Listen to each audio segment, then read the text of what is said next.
Hello. In this video, I would like to introduce you to a buret and teach you how to read a buret. This is a buret. It is a long, thin glass tube that contains a liquid. There is a plastic valve at the bottom that lets you dispense the liquid, and the glass tube is graduated in milliliters. You can see it starts at 0 milliliters at the top, and it ends at 50 milliliters at the bottom. And each division between milliliters corresponds to 1/10 of a milliliter. So you can see there are 9 lines between 0 and 1 milliliter. So each individual tick corresponds to 1/10 of a milliliter. Now, a buret is used to measure the volume of liquid transferred from it. You begin by reading the initial volume reading on the buret.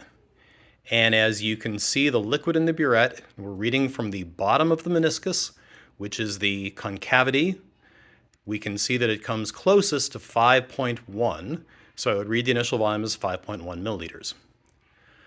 I then open the valve and transfer as much liquid as I need to into a waiting container. And when I'm finished, I close the valve. Notice that vertical is open, horizontal is closed. And then I go back and I read the final volume reading. In this case, the bottom of the meniscus is exactly at 9 milliliters.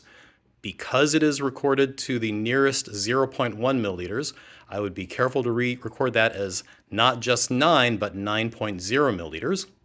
And then to calculate the volume of liquid transferred, I would simply subtract the initial volume reading from the final volume reading, rounding to the fewest number of digits after the decimal point, which will always be 1. That is how a buret works.